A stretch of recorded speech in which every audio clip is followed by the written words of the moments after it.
We are live. We are live. Episode what episode we on? Episode 99. I'm tripping. 99. So I hope everybody doing well. Hope everybody doing good. Hope everybody's safe. Episode 99 featuring Candice Cave. So this one is gonna be a good episode. The beautiful Candice Cave. So this one is gonna be interesting as always all the different episodes that's an elite podcast. But I hope everybody doing well. Previously we had Miss Taylor Jones on.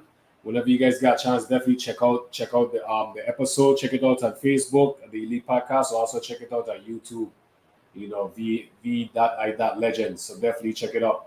Blessings to everybody. Blessed to everybody that tuning in and who's gonna be watching on the playback on YouTube and Facebook. We'll definitely check out Miss Taylor Jones. She's doing big things, attorney. She's doing a lot of stuff for the kids, then with the soccer club. And I forgot the soccer club name, so I definitely apologize. But I make sure I go remember it, next time when I come back on again. So that's my apologies. But definitely check out the episode. Also, we previously had good night, Arika. Good night, everybody. Bless up. We also had we had the females on just recently from two Central High School basketball girls from the Caribs. So definitely check that out. They're up for the Derek Miller basketball scholarship. So we had them on recently featuring them. So we had Gracie and we had Angelica. So definitely, if you guys can, definitely check out the episode. Get to know the girls. Them, CBA Choices Basketball Association. They're doing big things. For the youths. So we're gonna have Choices Basketball Association (CBA). We will have the some of the panel on Sunday 6:30. So we're gonna have them on so we could get to know the different individuals that's behind CBA as well too. And we also had the boys for the Coach Tegan 41 basketball scholarship as well too. So definitely check that out. So there's a lot of stuff going on, but I hope everybody is well. I'm not gonna run my mouth too much longer. I hope everybody doing good. I appreciate everybody who tuning in. But welcome my guest, Miss Candice Cave. Welcome to the new podcast. What? Thanks for having me. Good night. How are you doing? I doing good, man. It look like you too sharp right now, man. You looking too good. No, man. I just in a white tee, you know, black scully, you know. All I So have you, on is a t-shirt. That's all it is. Ain't nothing special, I promise. And all here right, in a ponytail. I ain't doing nothing too big. feeling like a bum. I'm feeling like a bum. You don't always say this. I don't understand. No, man. But how's everything? Everything good? Everything is amazing. I just went to districts with my son. He just placed third place, so I'm happy because he didn't even think he was going to place, and now we're going to regionals next week. So I'm a proud mom tonight.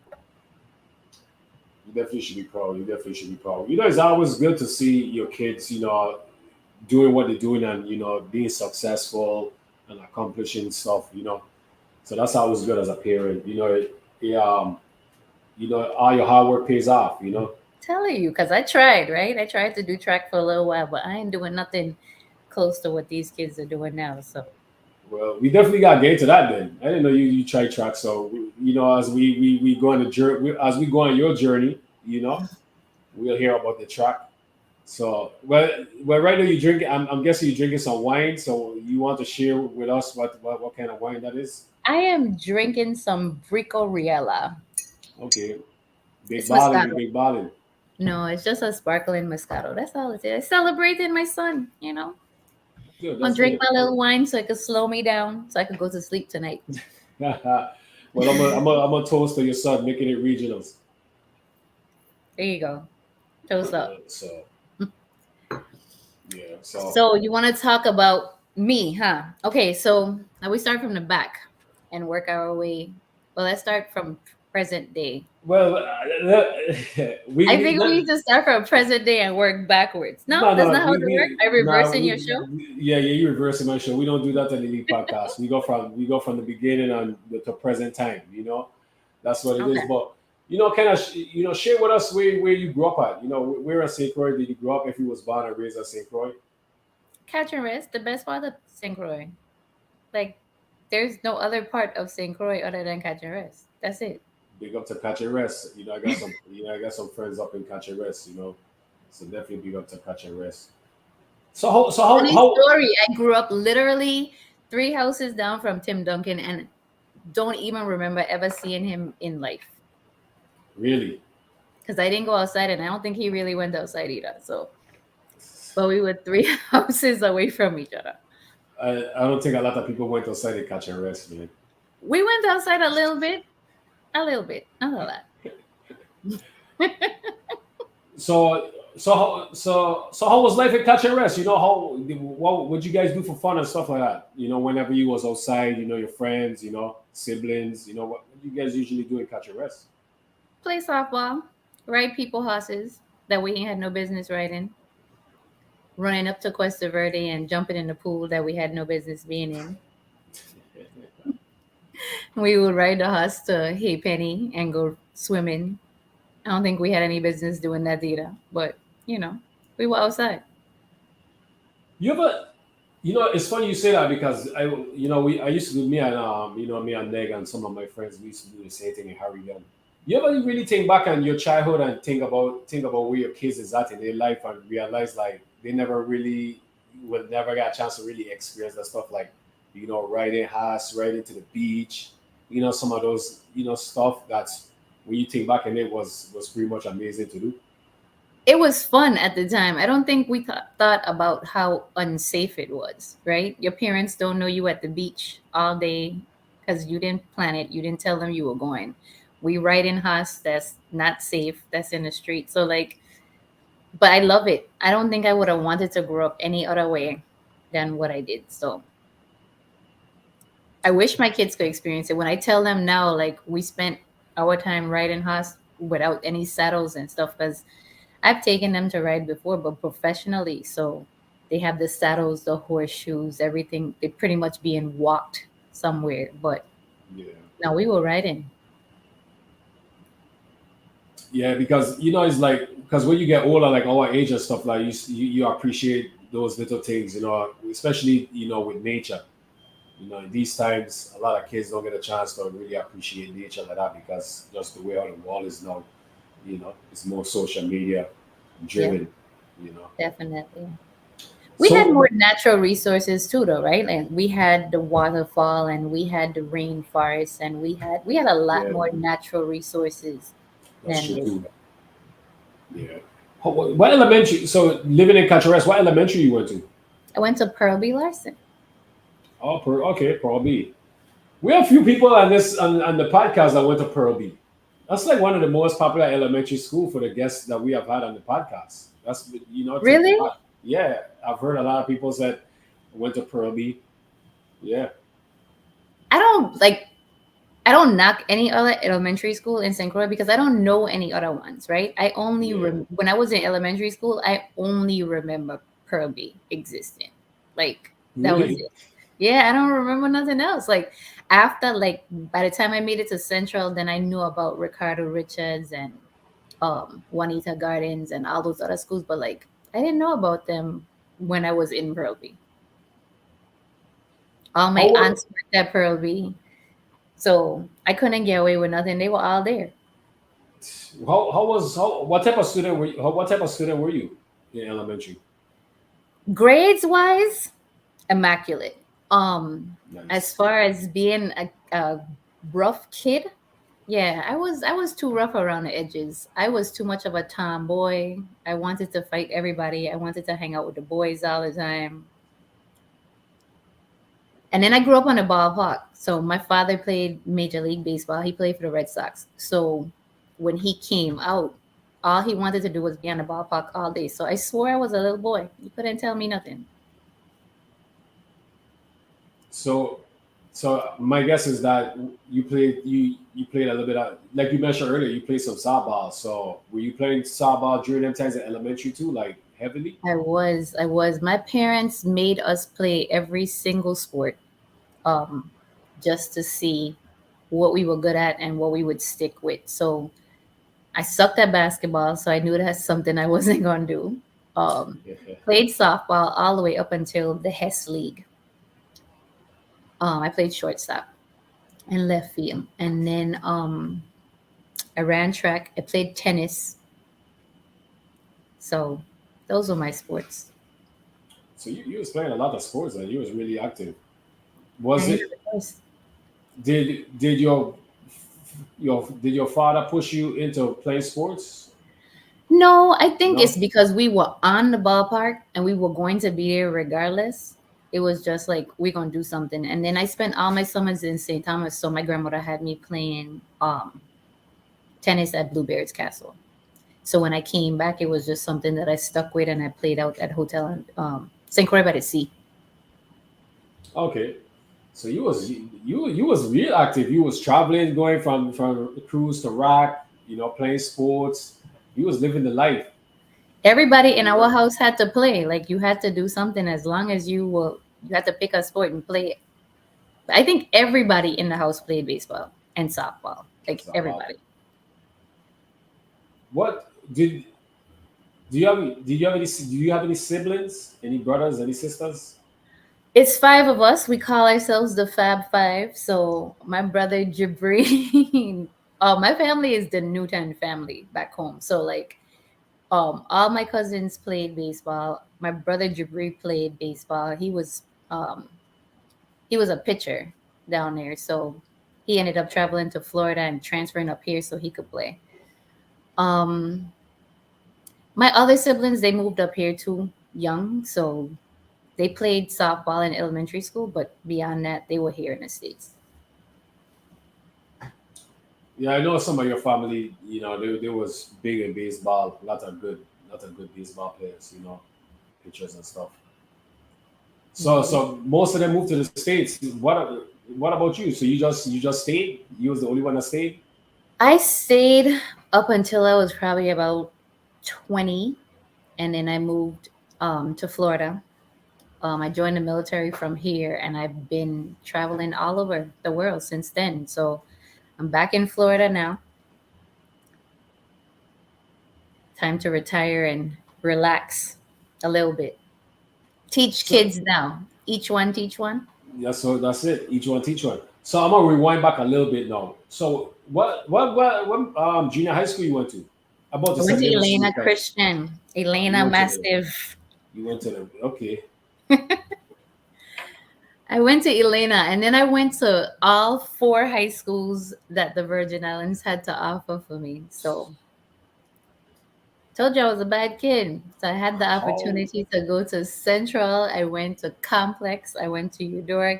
I went to high school, and then they finally sent me to the States and was like, okay, get out of here. how how did you go to all those four high schools? I was a fighter. So I was a fighter, so I got expelled from Central. I got expelled from Complex. I got expelled from Eudora. High school. I didn't get expelled from high school. There was a hurricane, and my parents ended up sending me to New York to finish out because it didn't make sense to keep me there. Why you for let me big up my brother Pan, big up to Pan, the legend Hall of Famer. Hopefully, you get your jersey retired. Why you was talk to me like what was going through your mind? Like why like because you could take because like usually when we growing up and so when we kids, we a lot of girls get in trouble and stuff like that, but it's very rare, and you fall into that rare category. Barrier. I'm a unicorn. So I grew up having a lot of trauma. Like trauma that I experienced when I was really young. I had gotten molested and then I had gotten raped, and I don't think I had processed the trauma properly. So what it turned into was anger. So anybody looked at me the wrong way, anybody I felt like said something, and then I was extremely skinny. So I feel like people used to try me because they felt like and this was just a feeling, right? Because I could be completely wrong. I could look back at it now and be like, they probably wasn't even thinking about me. But I felt like people used to try me because I was small. And then I used to fight a lot of boys too, because again, I was a tomboy. So like I just wanted to fight. That's all it came down to. Like I just wanted to fight. And I was always looking for a reason to fight. So, and I feel like when you're looking for a reason or you're in an angry place, like right now, if I'm an angry person and I go out into traffic, it's going to feel like everybody's trying to hit me, right? Yeah. Everybody's swerving into my way because I was just angry. So the schools was like, nah, Mr. Moorhead first was in Central. He was like, nope, get out my school. He actually sent us to a program in jail where they had to have cellmates come out and talk to us about like the importance of the way that we was living our lives. And yeah, I wanted smoke, Stephen, all the time. Um, they wanted Yes. they used to they came they had the cellmates come out and talk to us, and I was laughing at them. I was so disrespectful. Like I look back at it now and I'd be like, you didn't even need to be disrespectful all the time. I just was. Out of all four high schools, which high schools you felt like you enjoyed, you had the best time? You enjoyed Central. I Central. had the most fun at Central. So Central was the high school. That was the best. That was the one. Like, Yeah, I definitely had more fun at Central. I feel like I had more enlightenment at Complex only because Mr. Nelson, I used to cut class. I don't know if Mr. Nelson noticed, but I used to cut class to hang out in Mr. Nelson class, right? Because he just used to feed positivity into you. And I think that's when I had started to like loosen up a little bit and not be so angry. yeah. And Mr. VLA knew me from Elena, so he already knew that I was a fighter, and he had just became the principal there. So I think he was kind of like keeping a close eye on me, like, hey. So I didn't have as much fun in Complex. I had too many eyes on me, but Central, man, we had fun. What? So you said you went into the military. What branch did you go into? I went into the army. So what made you make that decision to go into the army? Especially like how you was as a you was in high school getting into a lot of trouble and everything. Like how was it? What made you make that decision? So let me tell you, I was being bad again. I was being bad again. The army. So I had gotten Oh my into some god. trouble in Florida. Some trouble where I was facing going to jail. Like I had beat somebody up really bad and put them in the hospital. And and I know it's crazy. And Wow. I put them in the hospital and I was facing jail time. I was facing 10 years. So I ran to the recruiting office real quick, signed up for the military on some like it's time to get out of here. Like let them send me Yeah. away somewhere. Yeah, that's a desperate move. Yeah, but it almost backfired on me, right? So the judge realized that my recruiter actually showed up to court with me to tell the judge that I was going into the military. So the judge was like, "Look, we'll put you on probation. We're going to follow your military career in the event that you get into any more trouble again. We're just going because they had suspended my my sentencing, and he was like, we'll watch your military career. If you get into any trouble again, you're just going straight to prison. Like that's it. We're not even gonna bring you back to court. You're going straight to prison." I don't know whether that was a scare tactic, but it worked. Um, so at my basic training graduation, my probation officers showed up to my graduation to make sure that I actually graduated. Oh, So that's I good. went to the army to run. That's what I went for. I didn't do anything honorable. It wasn't that I wanted to serve my country. It worked out for me though. It definitely was one of the best decisions I had ever made in my life. So where did you go for what you call that? Like training, basic training. That's what it's called, basic training. Basic training, I went to South Carolina. So this is how fast I was trying to get out of here, right? I went to basic training the week before Thanksgiving. So I didn't even wait around to like spend the holidays with my family. I was like, I'm out. Um, so I went the week before Thanksgiving in South Carolina. So growing up in the Virgin Islands and then living in Florida and going straight to South Carolina in November in the middle of winter, Yeah, that's baby, tough. It was a wake up call. I Yeah. had a drill sergeant. We was all cold one day and we didn't have our coats. It started raining and he said, "What y'all shaking for? You just need to imagine being in a very warm place. Your mind is stronger than your body."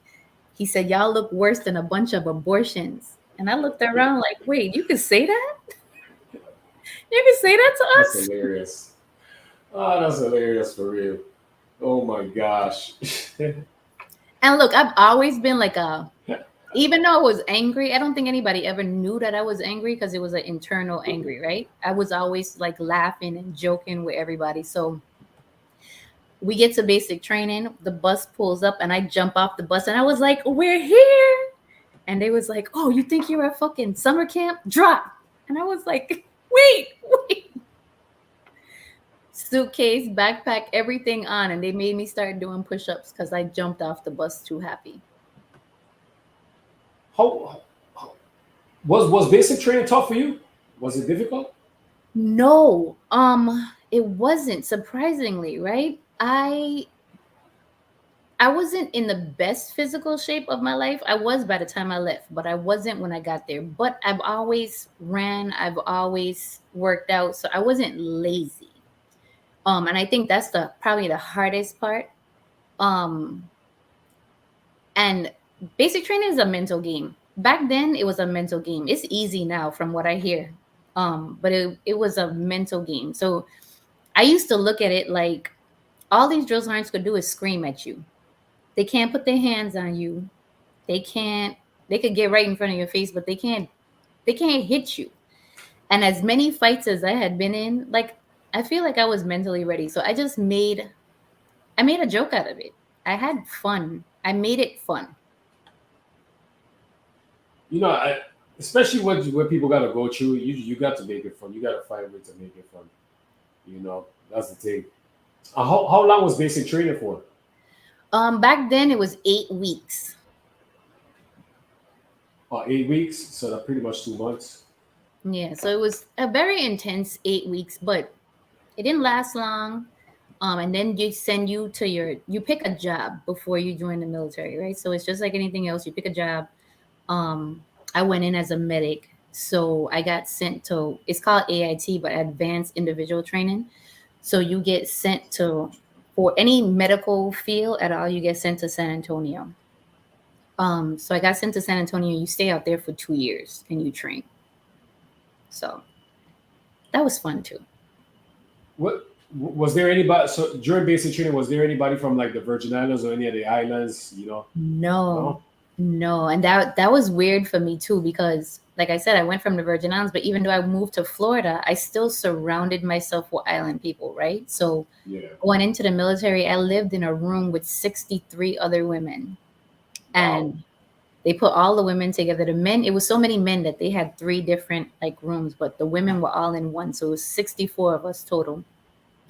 But they were from different countries because we had people that was translators. We had older people in there who, because you could join the military up until you're 42. So we had older people that was in there. And then we had people straight out of high school, right? But they were mostly, most of the people that was in basic training with me was from like Alabama or Tennessee or Mississippi. Okay. They were from like those southern states. Yeah, the southern states. So you went to San Antonio. Well, how far were you from like Lackland Air Force Base? About an hour. Oh, about an hour. Okay. About an hour, yeah. How was it like in San Antonio? Did you like San Antonio? Oh, I wanted to stay. Really? San Antonio is like it's a college town and I was young. So all I wanted to do was party. There was a strip down there that is just full of clubs. On base we had a club that we called it was called La Hacienda, but we called it the Hacienda The because Hacienda? yeah, because a lot of people they coming straight out of basic training. They've been in training for so long. So when you're in training, you go through different phases. So like you're not allowed to leave the base. There's a lot of built up sexual tension, and the hacienda was the only place the drill sergeants used to let you go. So people used it was like Freaknik in a little like bingo hall. That's what it looked like to me. It looked like the Legion Jesus. Hall back home, but people was in there getting it in. Man, that's crazy. What about you? You spend time at the river walk and stuff. I definitely went to the Riverwalk plenty of times. I think when you first start the phase, that's one of the only places you could go. Like the bus drops you off there. Um, as you get to stay there longer, you get to rent cars, you get to spend a night off a base. So, but you have to do it in phases. Okay. So by the What time I was renting cars, I was driving down to El Paso and like partying down there. what year was that? What year was that? You did 2006. 2006. So you spent time. So you spent time in San Antonio. You loved it in San Antonio. You wish you could have stayed. So what was your next? Like, what was your next stop? Being in the Bahamas. Korea. Korea was Wow. my next stop. And everybody else got their Jeez. orders like ahead of time. So they had time to prepare, right? They knew where they was going next. I got mine the day of graduation. Like it was time for us to march out in front of everybody, and they handed me. My drill sergeant thought he was funny. He said, "I got your orders." I said, "Where am I going?" He said, "Oh, I was like, "What does that mean?" And he handed me my orders. I went straight to Korea. Wow. So wait. So they don't even say like, okay, well, they don't even say give you like some information, meaning like, okay, Candice, you might go to Korea, you might go to Japan, you might go to, you know, Paris, you might go to Africa. No, it That's was later just on in your career. Later on in your career, you get to talk to your branch manager and you get to have like you give them your choices. It doesn't mean that you're gonna get them, but you could like have yeah, special requests. You could have like I want these three different states to choose from or these three different countries. But straight out of training, no.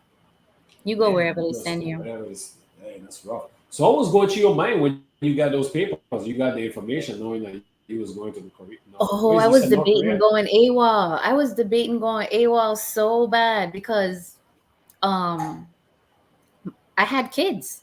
I had kids already. So Oh, you like already had kids.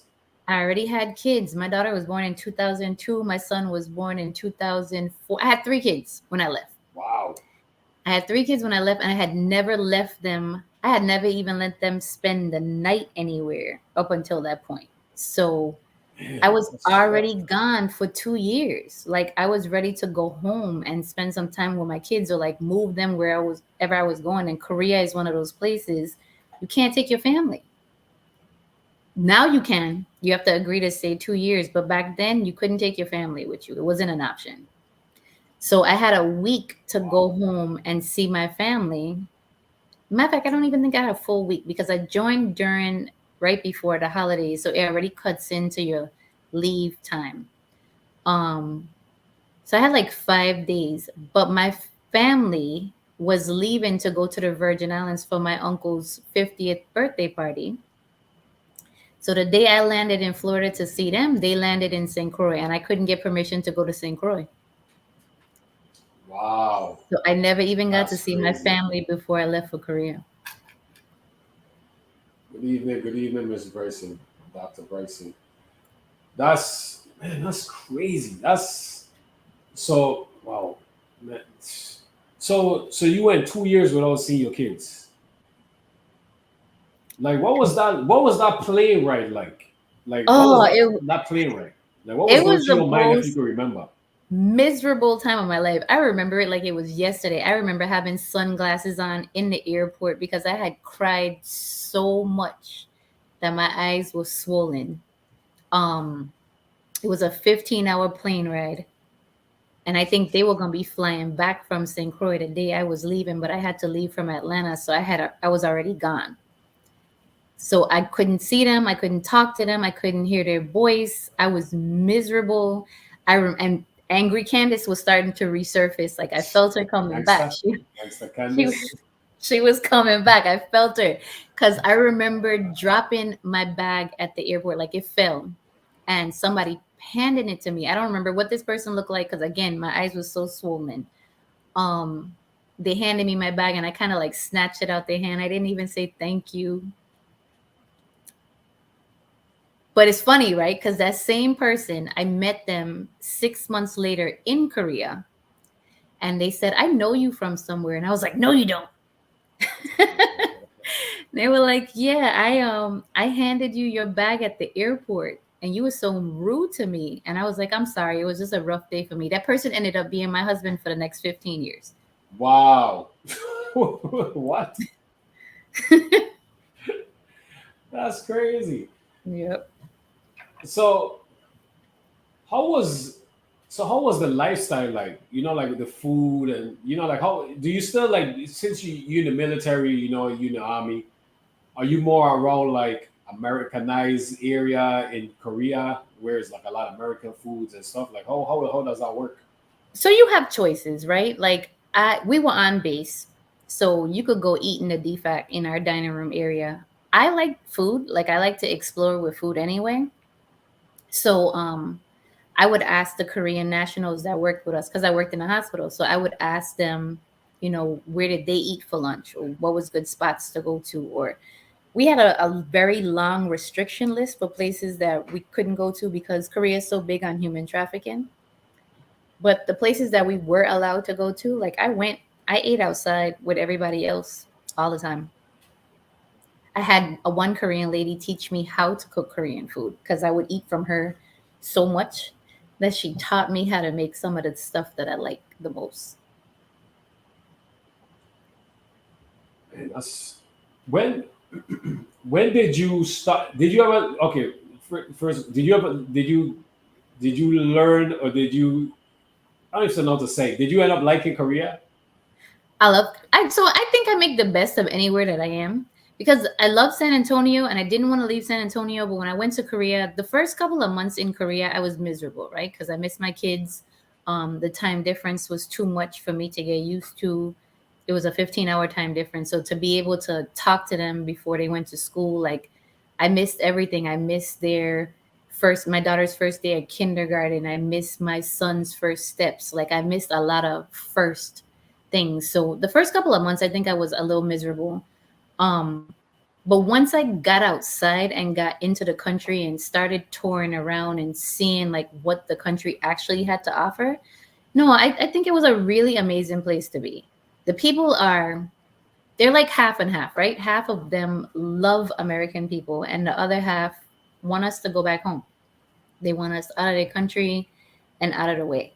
The only thing I didn't like about Korea, I think, is like you do a lot more field exercises in Korea than you do in a lot of other duty stations. So we was outside in the field like 50 days at a time, and those winters over there ain't no joke. Like I thought the winter in South Carolina was bad, but it had nothing on Korea. So I Mm, went from Virgin Islands to Florida to South Carolina to hot San Antonio yeah, back too to hot. Korea. So right back in the cold again and like right in the middle of winter again. So it was harsh. Like it was the snow would come up to your waistline.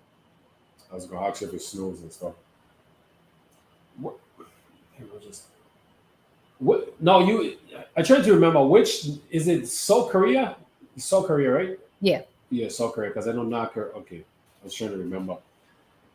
How was communication like with your family back in the states and stuff and your kids? Like, how was those conversations? Was it tough? Was there a lot of emotions? Like, how was it?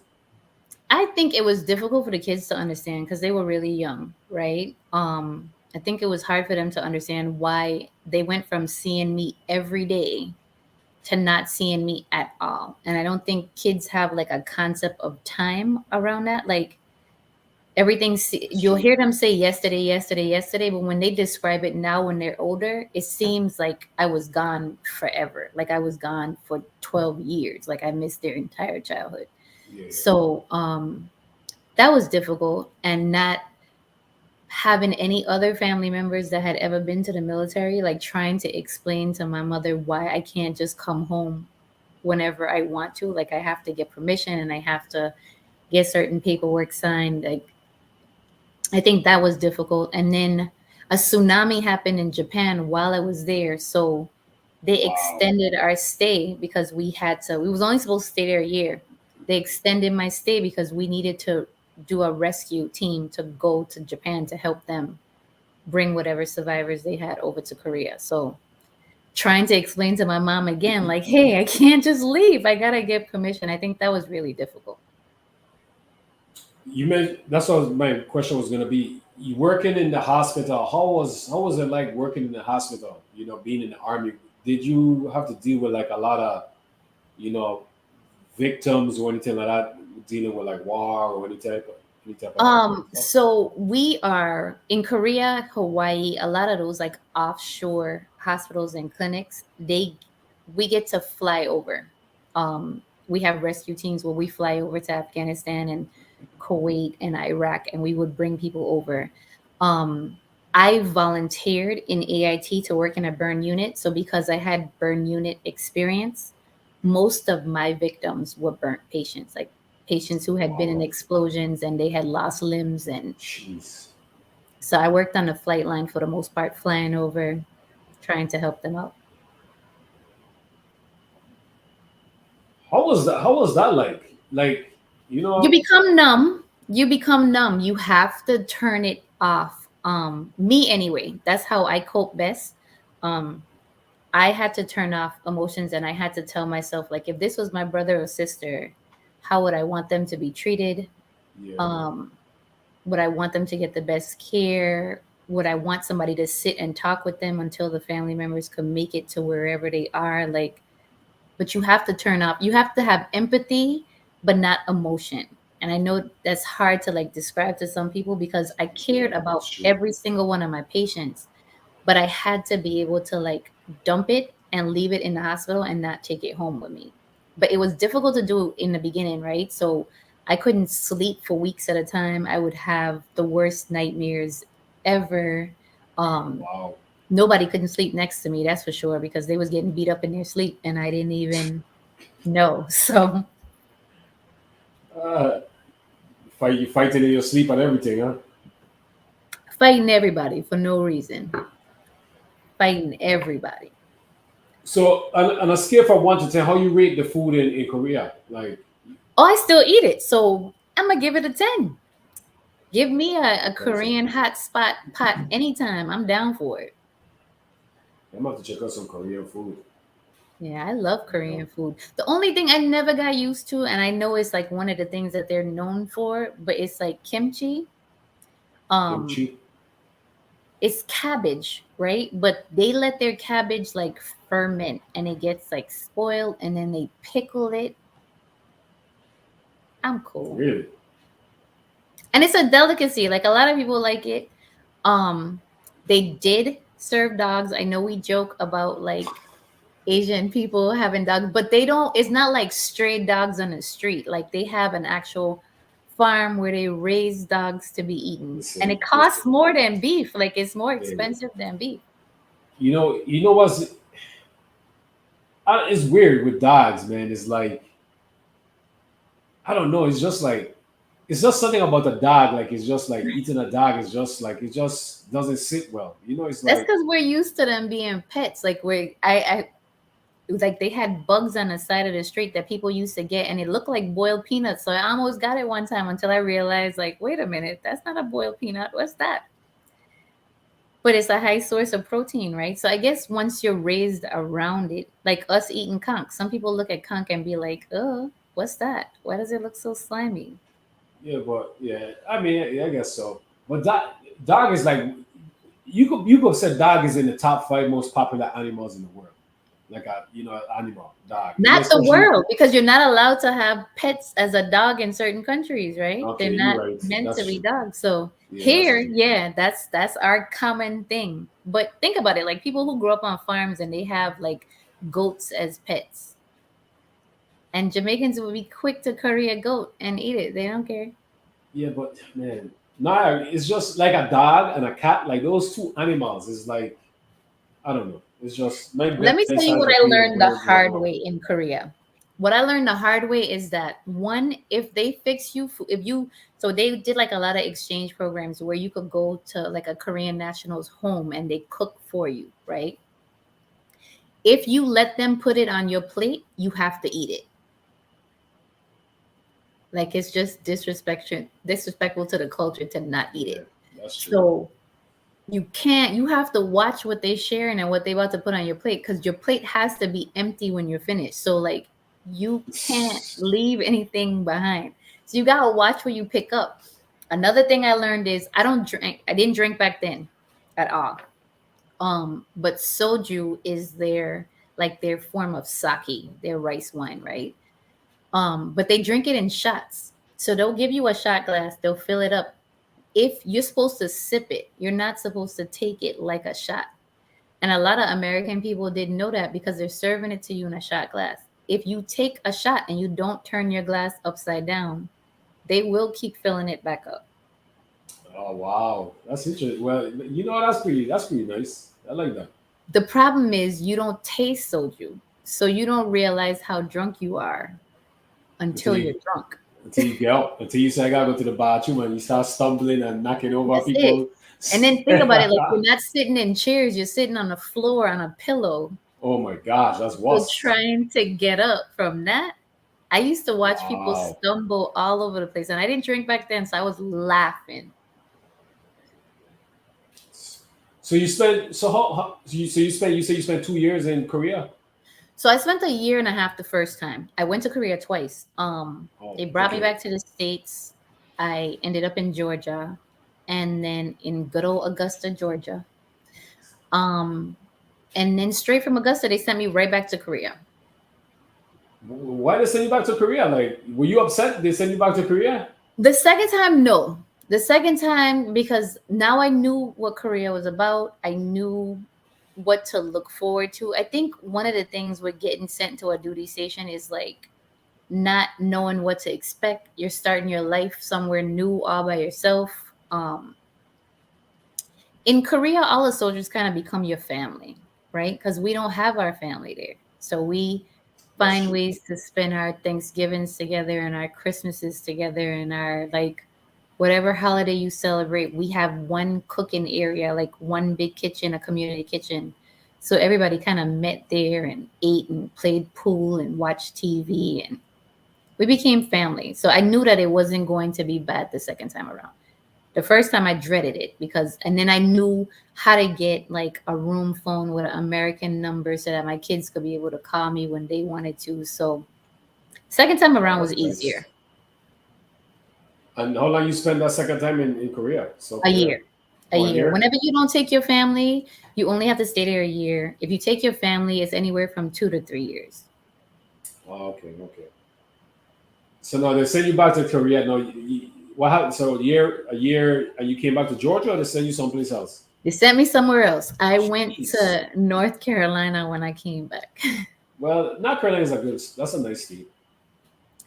North Carolina was nice. I didn't have a problem with the duty station, but like at that point, I was married, right? So like I'm in Georgia. I don't get to be with my husband because he's in California. And then I get sent to Korea and he gets sent to New York. So I thought that when I came back, I was going to get sent to New York with him. And the closest place they could get me to him was North Carolina. So North Carolina itself wasn't the issue. It was just that they still weren't getting me to live with my husband. Like, I'm married. Let me go be with my husband and my kids. Yeah. How? wh- I got two questions. One is which part of North Carolina they sent you? Um, Fayetteville, Fayetteville. Vietnam. Okay.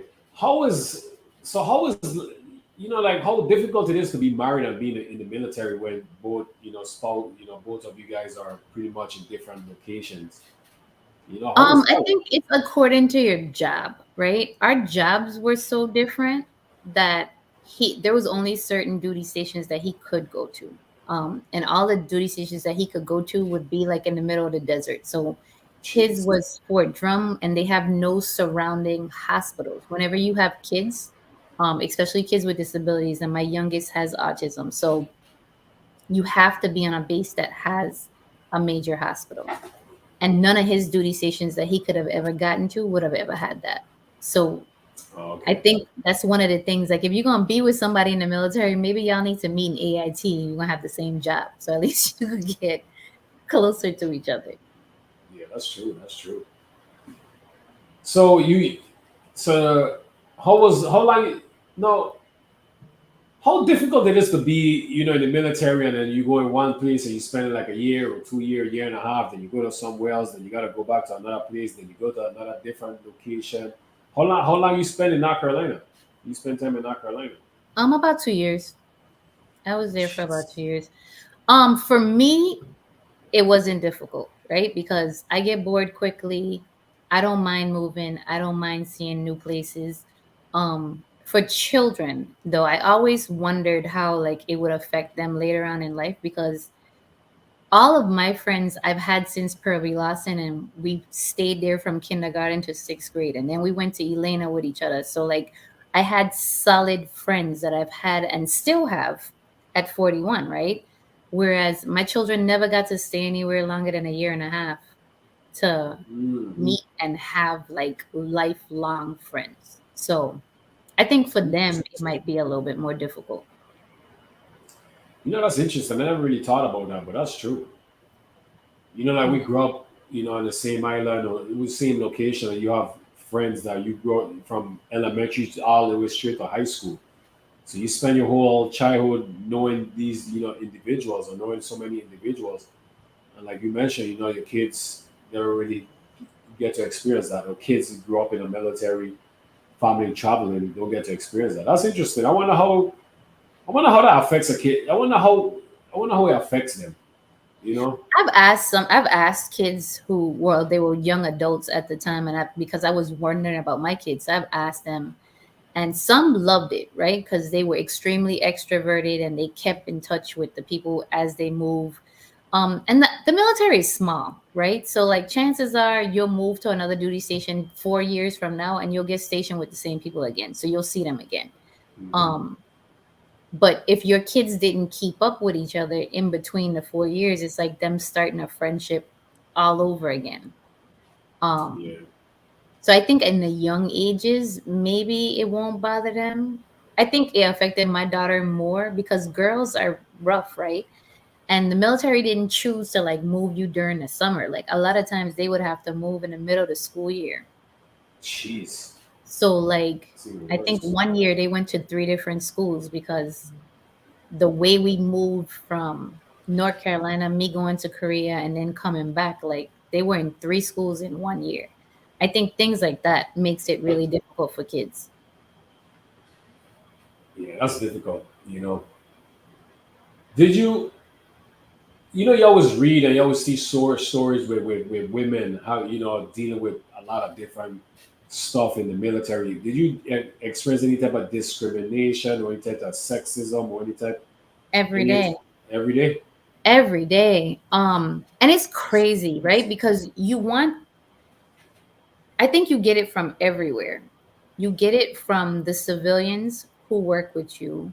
You get it from the soldiers. You get it from the females and the males. So men outnumber us 15 to 1.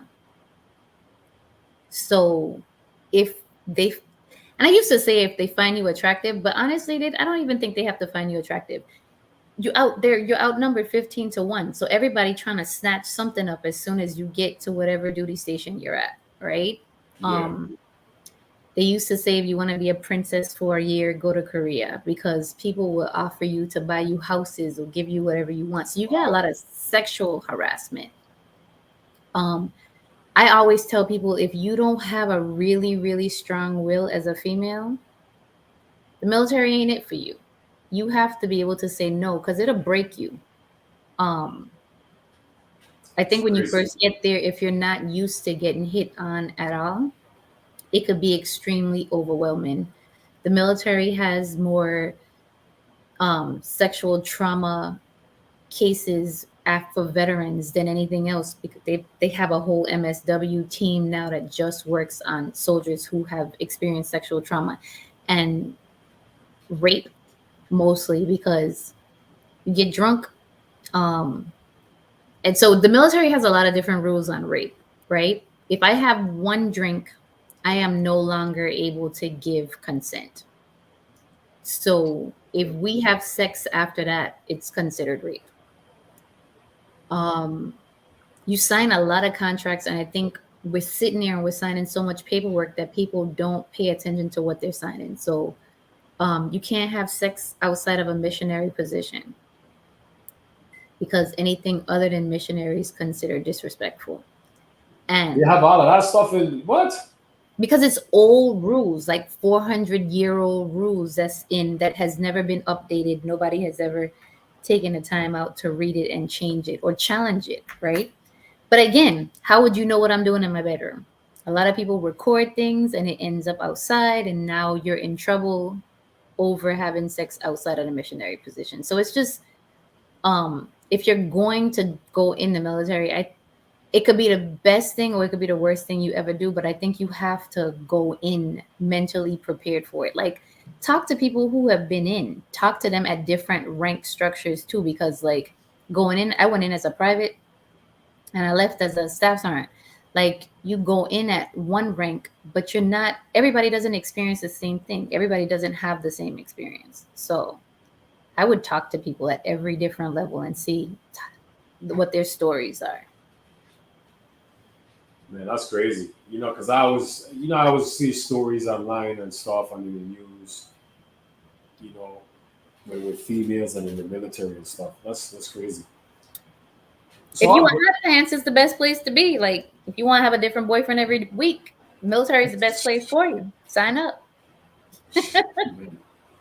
so you was so where was your next stop after North Carolina? I finally got to go to New York. I only got to go to New York though because my ex-husband got hurt on a deployment. His spine and his skull had separated, What? and they had to take half of his stomach out. So they finally gave me a compassionate reassignment so that I could go take care of him while he did his out process and stuff. So how was that like now? You being in the medical field and you dealing with, so many different people and burn victims and, dismember victims, etc. But now this is someone that is actually your husband, someone close to home. How was that like dealing with him, taking care of him? Because that's totally different now.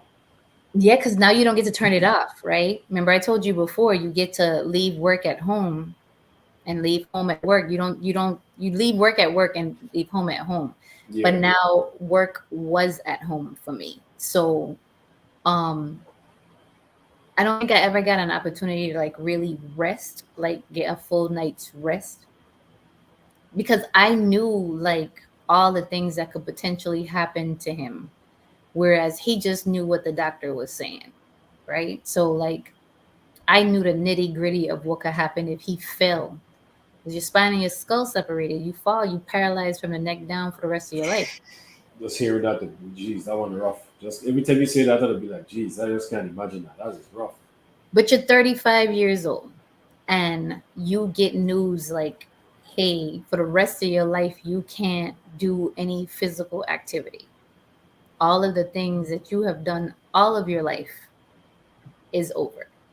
Um, but I think more than the physical part of it, the part of it I didn't know how to deal with was the PTSD that he came home with, right? Because yeah, he's physically hurt, but emotionally he was broken.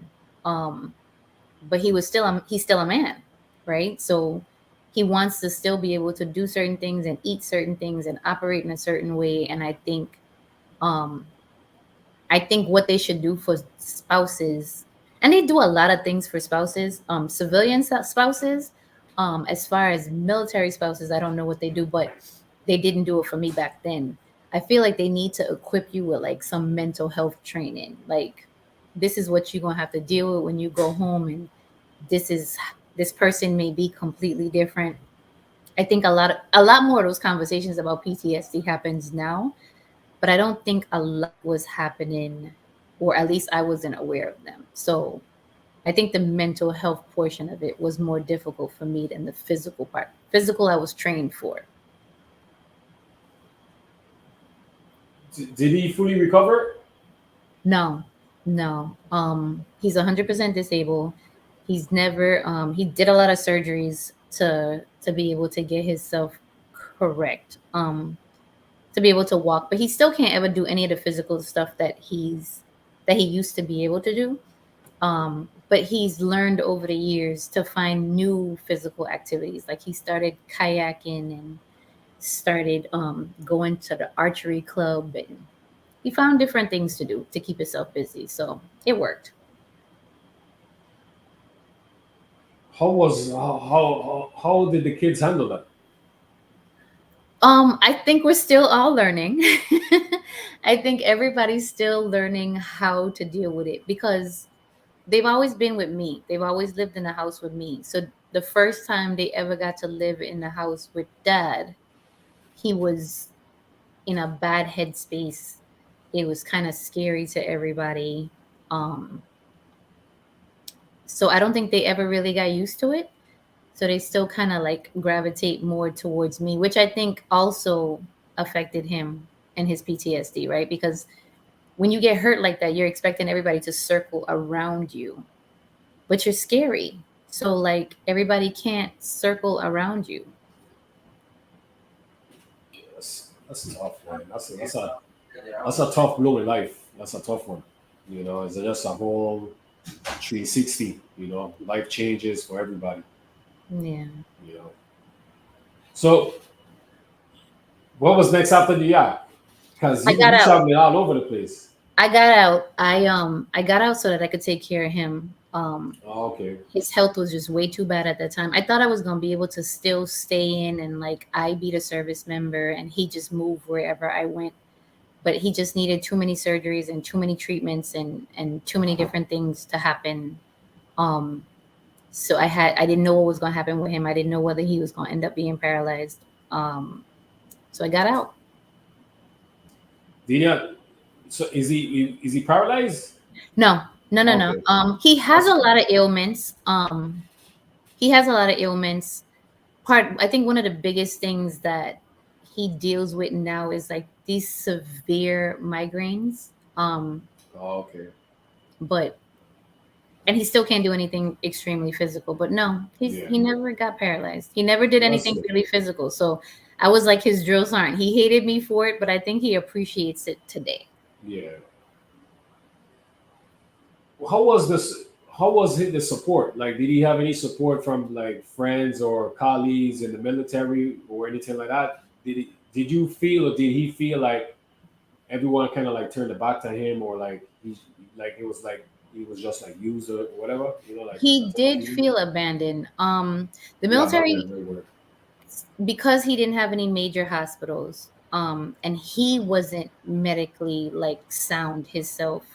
He was going to too many different doctors, and they were prescribing him too many different pain medications, um, and none of them were talking to each other. So he ended up getting an opiate addiction for a little while. Um, and again, nobody but him could understand what he went through, right? Because one, he Very didn't true. talk about it. He never talked about like his actual experience, like what happened that day, what he felt like. Up to this day, he has never talked about it. Not to me anyway. Um, so nobody could understand what you're going through, but it's kind of like trying to tell people like you're grieving too long, like hurry up and get over it. We get that this thing has happened to you, but like let's move to the next step. I think everybody was kind of like ready to move on with life and he was stuck. So I Yeah, think he really felt abandoned. man, that's tough. It's just tough. It's tough. It's like life just changed, and you just gotta make the adjustment. It's hard because we can't experience what he experienced. It's No. just that's terrible. You know. So how long you spent in New York? Like how long you stayed in New York? A few Um, years. we were there for about another year and a half, and then we got out. He figured he wanted to be close to water. We were trying to figure out the places that would make him happy, so we moved to Orlando. Um, but trying to like get him to all his doctor appointments and get him everywhere. We lived here for about a year, and then he was like, he's from St. Louis, so he just wanted to go back home. So I took him back home. And I was like, this is the last move. Like, I'm not moving anymore. It's Yeah. time to like get stable doctors and stable stuff. And we got to St. Louis. I got him around his family. They wanted to take over treatment and they didn't want me involved in the treatment process anymore because of course they've been there since the beginning and they understand exactly what he needs to do. Yeah. Um, so yeah, St. Louis was the end of our track. We got divorced 6 months after. Well, we filed for the divorce 6 months after we moved to St. Louis. Now, you know, dealing with a situation with him being injured and up until the divorce, how did you feel? You know, like how did you feel dealing with all of that, adversity and everything? So in the beginning, I felt completely overwhelmed, right? But I kept telling myself, like, you're married. So it's in sickness and in health till death do us part. Like, he didn't die. So I'm going to sit here and I'm going to take care of him. But not having any support, not having anybody to help me out, and still having to maintain like a household and little children, and then trying to juggle like understanding because you try to empathize, right? You try to tell yourself, like, I've never been through this before. I don't know what he's going through. I'm going to try to be as understanding as possible. But then I think it gets to a point where you're like, okay, I have to secure my mental health also because I have a lot more people depending on me. Like, and I always tell people, like, I'm not gonna fight you for you, right? So, like, if I know that this taking this medication on time and eating this type of food and doing this is helpful to you, and you still want to eat this and you still want to do this, like, I'm not gonna fight with you. But when he was curled over on the floor like a baby, I'm not gonna take care of you either, right? So I had gotten to a point where I had started handing out like real tough love. Like, all right, now I'm not gonna be your wife no more. I'm gonna be your nurse. Like, stop. Yeah. Yeah. And because it was starting to break down my mental health, and I couldn't let it happen. So what about like after the divorce? Did you how you know did you feel like you was dealing with any type of mental issues or stress or anything? Because that's a big sacrifice you made. So making those type of sacrifices and seeing it pretty much comes to an end like that. Especially you moving back to where he's from. You know, Well, I think you question everything at that point, right? Because I yeah, got out of the military too close to like actual retirement, right when I was on a brink of leaving to go to Girls Aren't Schools so that I could further my career. So you think about whether you made the right choice. You think about whether you sacrificed your own career for somebody else just for the marriage to end anyway. You think about whether you're being selfish to even think about ending a marriage because, like I said, it's till death do you part. So you want to, for me anyway, like I analyze everything from the beginning to the end so I could kind of like make sure I'm making an informed decision. I try to take feelings out of it for the most part. Um, I could feel everything I want to feel later, but I need to make sure that I'm making the right decision for everybody. And like I said, I have more people leaning on me. So I think you go through a range of emotions though, right? Like yeah, nobody gets married to get divorced. So the divorce process in itself is difficult, even if you didn't feel like you were leaving. Nobody wants to leave somebody while they're down. At least I didn't. So let me not say nobody because I think people out there might. But I didn't want to leave him while he was down. So I waited and until he was in good physical shape. Um, and then I was like, all right, I'm tapping out. I can't I yeah. can't do it anymore. What about St. Louis? Did you like living in St. Louis? The city, the city, the food, the vibe, the culture. I hated St. Louis. I hated St. Louis the minute my feet hit the ground. Wow. And you remember I said I make the best out of everywhere I Yeah, ever go. yeah, I met the rudest people I ever met in my entire life in St. Louis. You talk about people say New Yorkers are rude, and then our Caribbean people, we kind of like really blunt. So people will be like, "Oh, they're rude." No, in St. Louis, they are rude. The schools were still segregated, so that was difficult for me. Like when I first found that out. Um, that's the, crazy. the city is segregated. A lot of the people in St. Louis, the first thing they ask you when they meet you is like what high school you went to, because depending on what high school you went to tells them everything that they need to know about you, like what your class is as a person. Um, so like you could say I went to Pearl B, right? And they'll be like, oh, well then she's bougie and she's uptight. So that's what St. Louis people do with whatever high school you went to. If you went to Hazelwood East, and all you cared about was your clothes and what you look like, but you were dumb. If you went to, like, they had all these labels for all the different high schools, which I thought, I was like, nobody goes to college here. Like everybody asking you what high school you went to, they don't care about college. High school is Um, life there. High school is life in St. Louis, but it's the show me state. So the one thing I could give my St. Louisans credit for is they're hustlers. Like everybody there have a hustler. I hustle. I've met more black millionaires in St. Louis, young black millionaires in St. Louis, than I've met anywhere else in the world. Like, but I realized later on, like after living there for 8 years, I realized that the reason they're so rude is because they don't trust anybody, because everybody is hustling. So they feel like you gonna hustle them. So, but right before I left, like maybe a year before I left, I met some really nice people. I have finally met my team, my people. And I have finally felt comfortable there, but I had already put my house up for sale. I was ready to go. I hated it for way longer than I loved it. So Were you what? So those 8 years in St. Louis, what were you doing? Were you dealing? Did you have any businesses? Were you doing anything?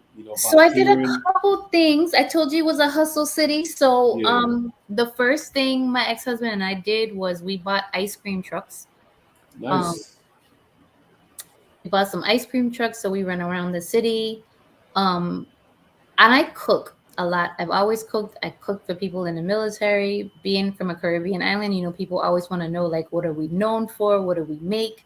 So I had started cooking for people. And then people were like, so what I got to do to get you to cook for me or cook for my party or do this? So I turned it into a business.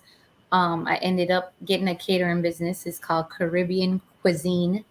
Um, nice. then I had found out somebody had stole Caribbean cuisine when I went to do my LLC, so I had to add 340 on there. I had been known as Caribbean cuisine all throughout St. Louis.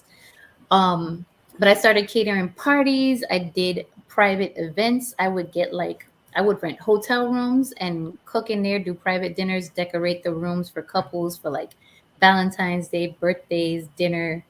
The room would be included in their rate, so they would have the room for the rest of the night to do whatever they needed to do. I would serve them their 5 courses and leave them and let them have their room to do whatever they needed to do. Um, then I started meeting a lot of entertainers. Yeah, So they would be in the studio all night and they would just need some food dropped off to the studio. So I started doing a lot of that, like a lot of drop off service. So I was like, you know what? I could do this catering thing. I started doing music festivals and comedy nice. shows and like all those catering events. There's a group up there called Mun and Mun. There's some promoters. They have like the best. They say it's not parties, it's a vibe. They have a lot of vibes. Okay. But whenever they had an event, I catered all of their events. I was kind of like their rolling caterer. So but my main job, I've always maintained in the hospital, right? So when I got out the military, I got a degree in patient administration. Oh, Um, nice. so I worked for one of the largest employers in St. Louis. They have 13 hospitals. So I was the only black person on our management team, and I was the youngest person because most people that go into hospital administration, they go in after they've been retired nurses, like they've already done 20 years as a nurse. The good thing about the military is I had so much experience, um, because the military, like your job may be this, but if there's a need in a clinic for you to run the clinic, you're gonna do it. You're gonna do You it. don't have to have any experience at all. They're gonna make you do it. So the military had given me so much experience that I read very well on paper. So I was able to get one of those positions. I had actually applied just for a part-time job just so I could keep my accreditations and still be able to take care of my ex-husband. And I was in training for like a week, and the person was there training somebody, and I was helping the trainer train the class. And the manager pulled me out. I thought I was in trouble, and she offered me a management position. So she was Wow, like, "I feel like we wouldn't be doing you any service by putting you in a part-time position." So that's true. So business was good as St. Louis, you would say? business was really good. So that's why I kind of hated moving, right? Like, 'cause like I said, I had a role. Caribbean cuisine had a name for itself. I would go to music festivals and I would have a line before I could even get my table set up, would be wrapped around. So I remember one time my son was laughing because we did 113 plates in the first Wow, 30 minutes that's of a lot. opening, because people were waiting in line just for us to lift those lids off. But now I'm in Florida, and I have finally decided to not work in the hospitals anymore and completely devote myself to Caribbean cuisine. It's it. It's all I'm doing. So I'm starting from scratch. I might have my first event coming up soon. So coming up in May, like a really big event. So Nice, nice. Congrats to that. I'm looking into some venues now, but I will keep you updated and let you know. But yeah, that's my main focus right now. That and like I said, I was an angry child. So a lot of what I want to do right now is give back to little girls who have faced some of the issues that I faced as a kid. So I've been a part of a lot of mentoring groups, mentoring young women. We teach them like financial literacy. Um, we teach them how to balance a checkbook. We teach them how to Very cook. We nice. teach them how to clean. We teach them how to wash their clothes.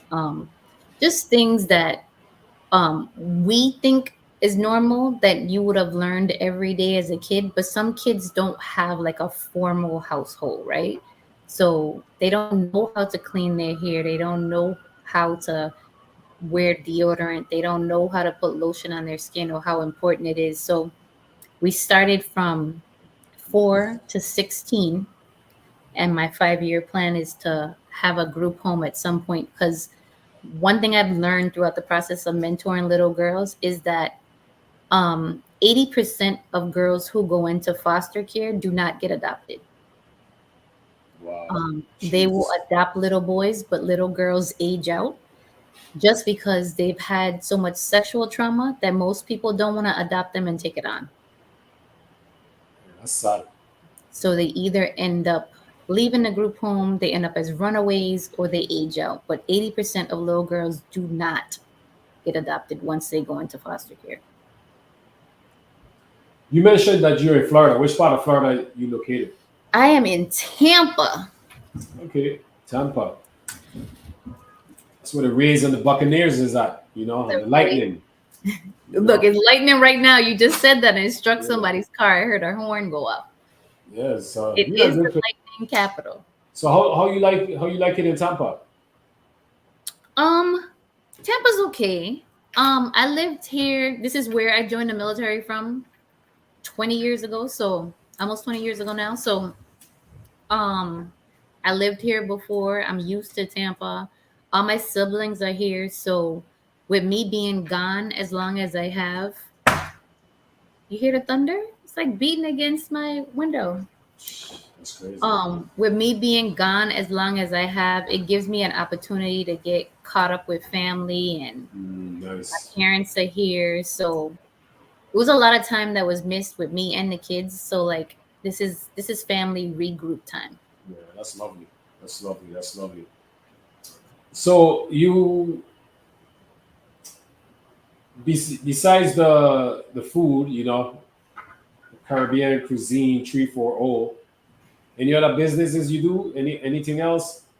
Not right now. Not right now. I do a podcast though. I do a podcast. It's called 100 Dates in 100 Days. I give a lot of dating advice from my perspective. So, after getting divorced and being married as long as I was, going out back into the dating world was weird, different, and difficult all at the same time.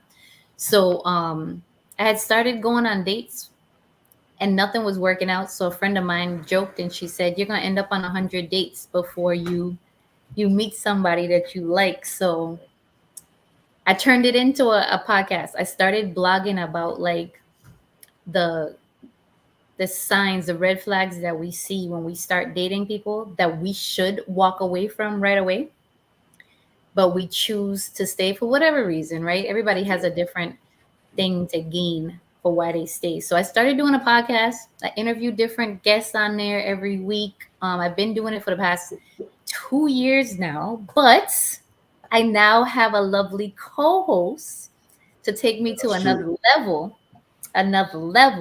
That is And now correct. I'm not talking about the dating as much anymore because now I'm not actually dating. Back then I was dating. So I would come home from the date and I would download and I would blog about like what the date was about without putting any personal information about the person, but like how the date went, where I saw what red flags, and just safety things that women need to look out for when they go out on dates, like to avoid um, getting kidnapped or Yeah, that's true. raped or put in an uncomfortable situation. So but now it's more about what would you say is about now, lovely co-host? But I say it's about everything, about life, Yeah, I think it's definitely more about life. well-rounded now. So, and Yeah, being able to have your perspective too, I think is amazing because um we both grew up in the same place. We both may have thought that dating looked the same way, but I think we recognized that like a lot of, no matter if you all grew up on the same island, like it's just not the same. Like your experiences are different. So, yeah, experiences is different.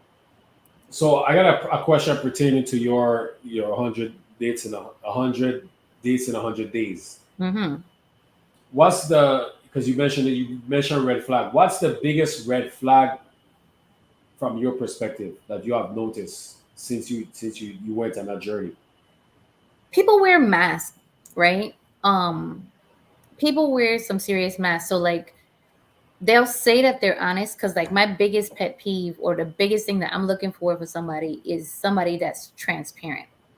And and I used to say honest, but I recognize that transparency is what I want more than honesty, right? Because people will say that they're honest, but you have to ask the question. And if you don't ask the right question in the right way, then they don't give you the full story or the full experience. So I don't want to have to interrogate somebody that I'm dating for Yeah, them to tell me like something simple like I'm married, right? I think I run into a lot of situations where people are married and um they don't consider themselves married either because they don't live with the person anymore or um another thing I feel like I run into a lot is a lot of like childhood trauma that people haven't dealt with yet mm, or they didn't even recognize that they had.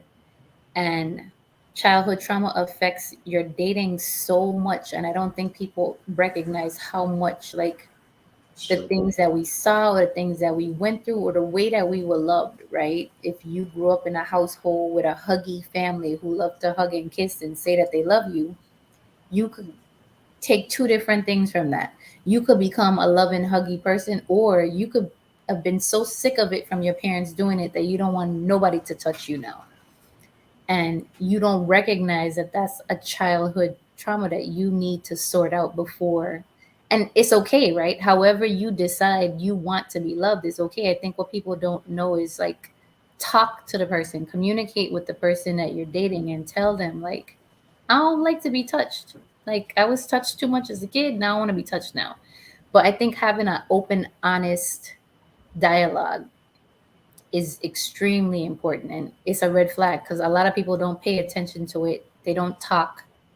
And I'm not going to interrogate anybody. I'm just not.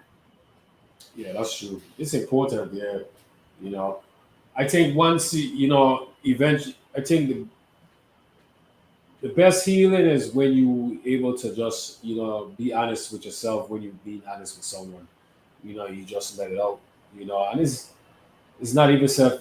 It's like there's no fear, there's no shame or anything. It's just the once you could be honest with yourself and you let it out. You're gonna be more happier. You'll be a more happier person too. I You know. definitely feel that way. Yeah. I think that's a big thing that like maybe therapy like doesn't work for some people, like one-on-one therapy, maybe group therapy doesn't work, but there's so many like different ways to get therapy now, right? Like there's mindful therapy, there's Yeah. sound therapy, music therapy, but I think people need to be able to just sit with themselves and like look at themselves in the mirror and say, this is what I want, this is what I'm willing to accept. One thing that I learned to do throughout the process of my 100 dates is like how important writing something down is, right? I used to not want to, I don't know where I got this from, but I used to not want to write anything down because it's proof, right? It's like written proof somewhere for somebody to find one day. Maybe that was the OPSEC military part of me, or having a bunch of siblings in the house and not wanting people to be in your business. I don't know, but it's important to write down what you want, like what your goals are, and it's also important to put like deadlines to it, like put a date to it. Yeah. Like say I want, if I date somebody, like this is how long I'm willing to date them before we go into a relationship. If and this is how long I'm willing to be in a relationship. If marriage is for you, this is how long I'm willing to be in a relationship before I'm engaged. Like, but then talk to your partner, right? Don't just write down the dates for yourself and then don't have a conversation with them. They in it too. They have to That's have true. a That's true. It's another good thing too is just asking yourself the true questions. Asking yourself the true questions. Being able to put that mirror up in front of your face and be honest. That's hard for people, right? Because like you could be as pretty as you want and you take that mask down and you get to see that other side of your face, and a lot of times it's not pretty. So you have to be able to like look at yourself without your mask being on and say to yourself like, I'm proud of the person that I am today. Yeah, Not who true. I'm going to be tomorrow, not who I was yesterday, but today I'm looking at myself in the mirror and I'm proud of who I am. That's That's true. difficult for a lot of people. Yeah, it is. It is difficult for a lot of people, you know, and it's hard to like kind of say like what they're thinking, unless they don't say something. That's the thing, you know. Yeah, but it's the podcast. It's good. I love it. It's about life, and it's just helping each other and helping others, mentally and everything. That's evolving. We all can be in our for us to evolve. We got to face the truth, and we got to face the pain. We have to face the reality and stuff like that. You know, Definitely. So that's the thing. I feel like pain has made me stronger. I know a lot of times people look, I look back at my life and like the things that I've been through, and a lot of people ask me like, how could you even survive like some of the stuff that you've been through? Um, I definitely feel like it made me stronger.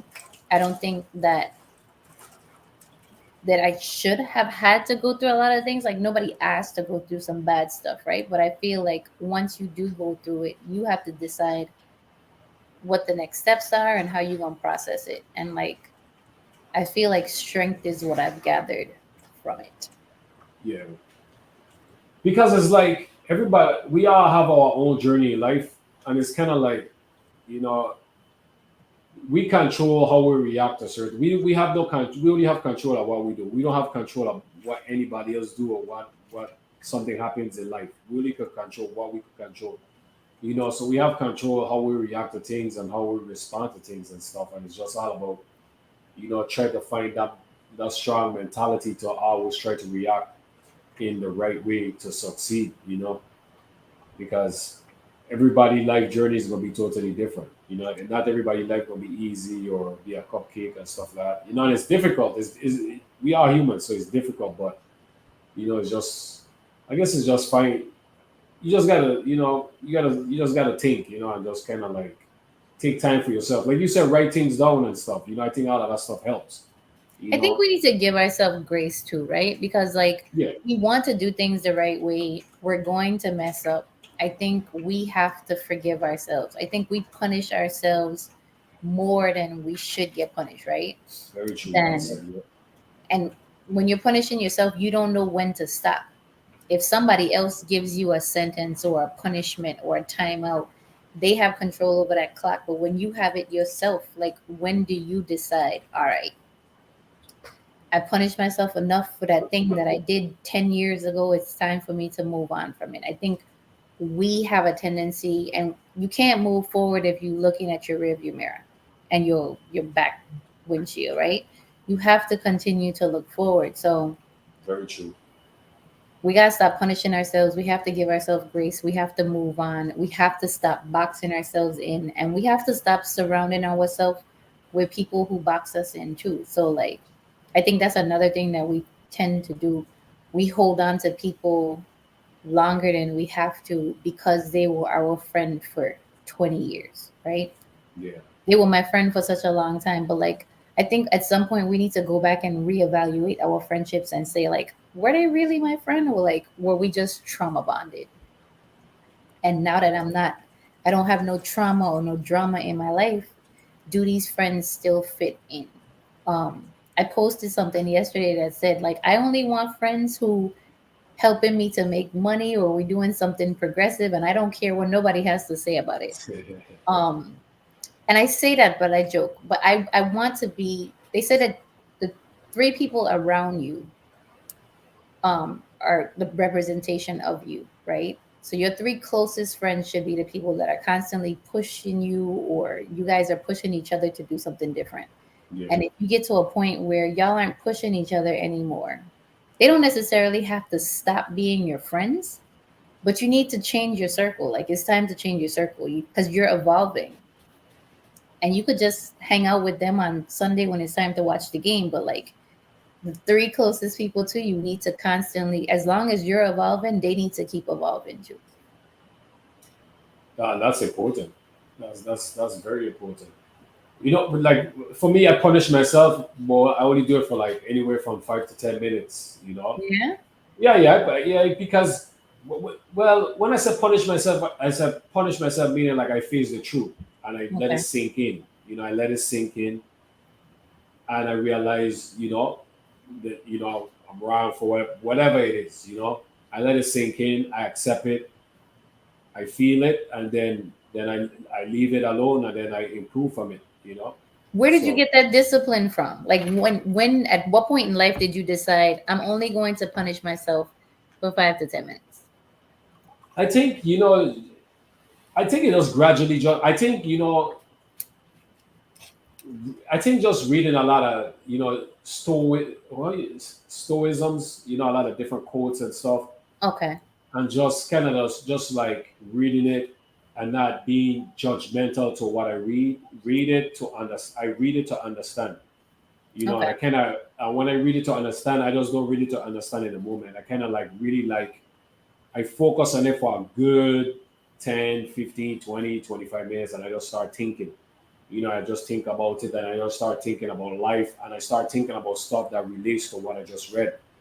And I just start thinking, and then just and because when you think and you read stuff, and you just think it without any type of judgment, you're not trying to gain anything. You just let it. You just bury everything out. I'm just looking my soul. I'm looking at myself in the mirror. I'm looking at my soul.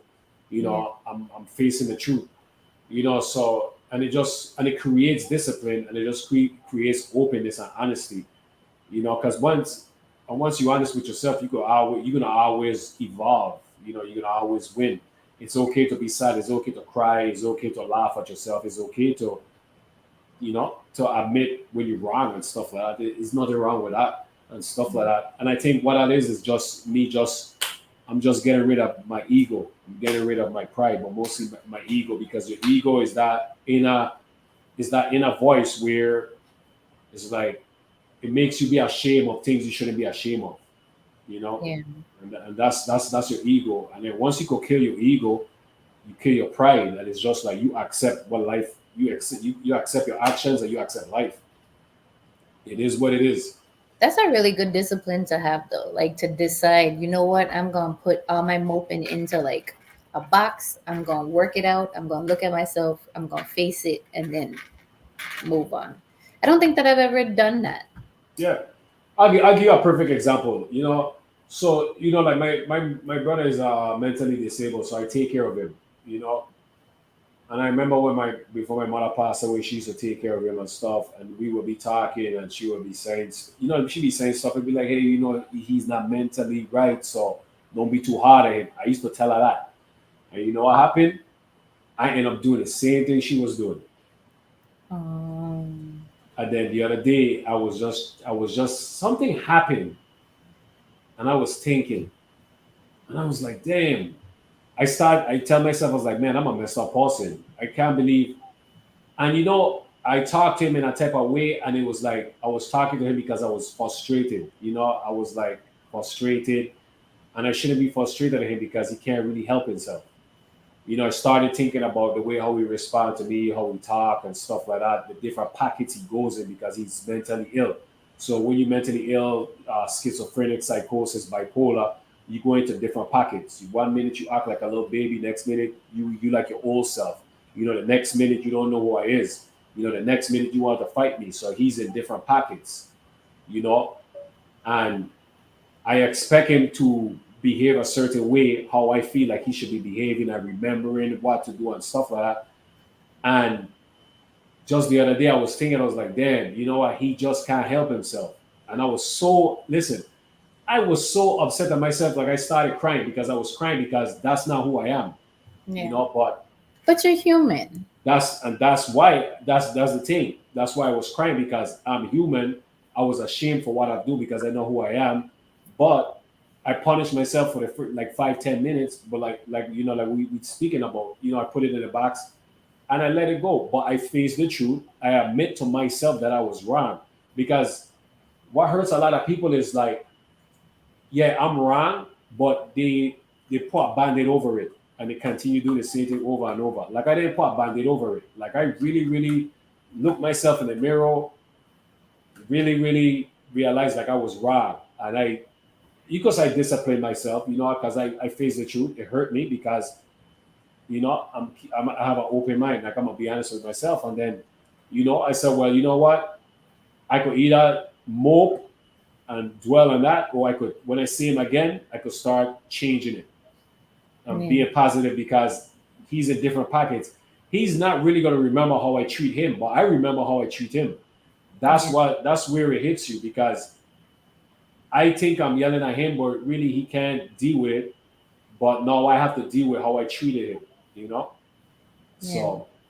So that's a perfect example just recently and stuff like that. But but that's like you said, we are human. We all make mistakes, but it's just all about being honest with yourself and facing the truth and moving Yeah. forward, becoming a better human being and stuff like that. So now I know I can't see myself being that way with him anymore for the rest of my life because I already beaten myself up, what I'm saying, punish myself. And that's something that's gonna always be in my mind, like, hey, you know, be positive with him, show him love no matter what. Because eventually, if he passes away before me, I'm gonna just remember how I treated him, which was wrong, you know. So, but yeah, so that's like kind of an example, you know. I think that's a general rule that I have, like not going to bed upset or not leaving the house upset just because you don't know what's going to happen to that person. You could go to sleep and not wake up, or you could Yeah, uh, walk out the door and get into a car accident. So I think I try to be mindful of those things, but I think we all slip up. So even if I know you don't want to do it again, but even if you do it again, that's part of that, like giving ourselves grace and understanding that, like, because it's like potty training a kid, right? Like you put them in underwear, you told them you need to go to the toilet, you take them to the toilet every hour, you put them on there, and then they pee themselves anyway, right? yeah, The first time you might not, you might just be like, oh, But after a couple weeks of like doing the same thing, you like, my dude, like, you know what you're supposed to be doing. Like, why you still peeing yourself? So like we get frustrated, but we have to remind ourselves that everybody does everything at the in their own time, in their own way, because maybe there's a medical reason why they're peeing themselves. They don't even feel it happening, or and we end up getting upset with this child and then finding out months from now like that they had a medical issue, and now you're beating yourself up and you feel terrible because Yeah, you didn't even recognize that like it was an issue that was beyond something that they could correct. You know what I mean? So I think we have to give ourselves grace. We also have to hold ourselves accountable. So you did a good thing by like recognizing, because like you said, it's not like you're doing it because he's going to remember. You're doing it because you don't want to be that person. So yeah, yeah. It's true. You know, that's the thing. Like you said, you don't want to go to bed upset. You know, that's yeah. 100% so true. So because the worst thing in life is living in regret that you don't have a chance to change. Yeah. That's the thing. But no, that's the way how life is. It's just you just continue to grow, and that's like my mission. My mission right now is to like always respond peacefully. Because the environment, because it goes back to like you mentioned earlier. A lot of people deal with like childhood trauma and stuff like that. I mean, it depends who you grew up with. If you grew up in the projects or you grew up around violence, and you always got to be tough and strong and always got to defend yourself. That's how you're gonna always be in life. So when you look to react to certain things, you're gonna react, and you're always gonna be in like that survival mode type stuff. So that's like right now I'm in a journey where I mean I'm doing good at it too. It's just not reacting in that type of manner. Because when you get older, you gotta evolve. Yeah. You gotta be better. So that's where I'm at right now. Just trying to continue to evolve and mature to the point where I'm like just 100% peaceful and stuff like that. You know. Well, I'm gonna give myself like 98% peaceful, right? Because I still have a little bit of road rage, but like, for the most part, I feel like at this age we should have something to lose, right? So like fighting and being in the street, like arguing with people and carrying on, like you think about the things that you could potentially lose. You could lose your life, Facts. you could lose your limbs, you could lose your Facts. freedom. um People are very sue happy these days, so you could lose your house by just getting into it with somebody and being financially fiscally responsible for them. Like, you just at this age, you should have something to lose, and if you don't have nothing to lose at this age, like that makes you reevaluate fighting, then you need to sit down and have a real talk with yourself in the mirror, like That's true. where That we is at so and true. what we going on, like why we don't have nothing to lose. So That's true. at that That is point, so don't be true. mad at anybody else. Just go beat yourself up because you should have something to lose by now. But I think you should give yourself grace, because one, like a lot of siblings won't take on the responsibility of raising another sibling, right? Like they would make it somebody else's problem. So that in itself, like you have to find support groups for siblings who are helping to take care of siblings, because nobody could do it by themselves. Like no man is an island, and I think that was something that I had to learn, because I'm very like independent and I'm gonna do it. I could do it. I could do it. Until you can't, right? And Yeah. you don't ever want to get to the place where you can't.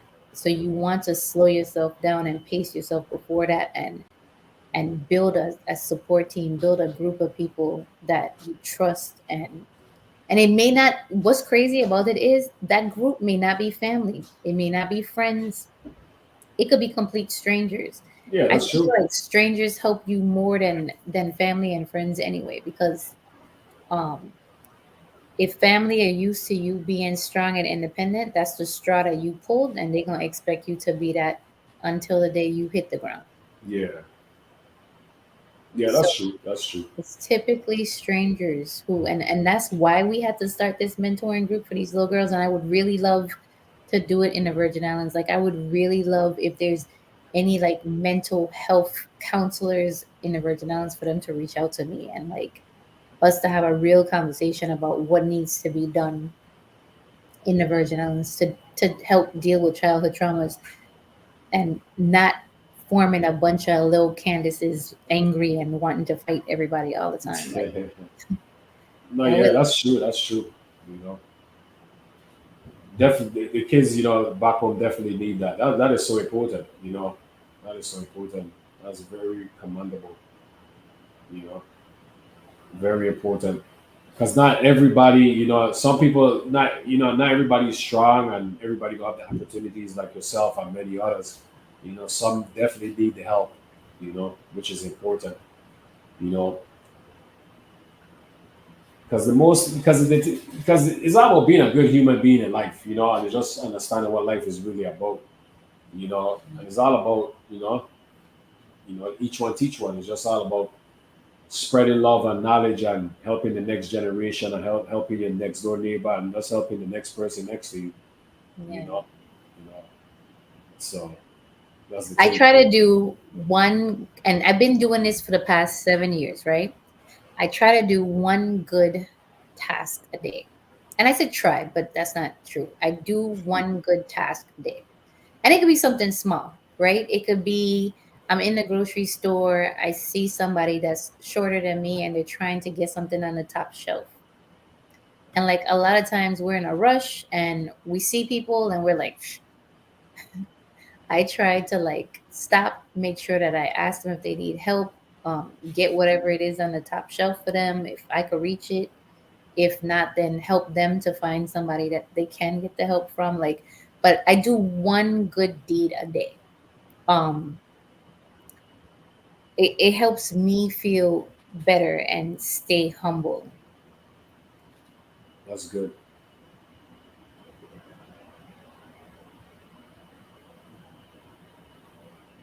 with You you reading did. Oh, comment. oh no, no, I was listening to you. No, Oh, I said as when you said you do one good deed a day. That I said that's good. That's good. That's important.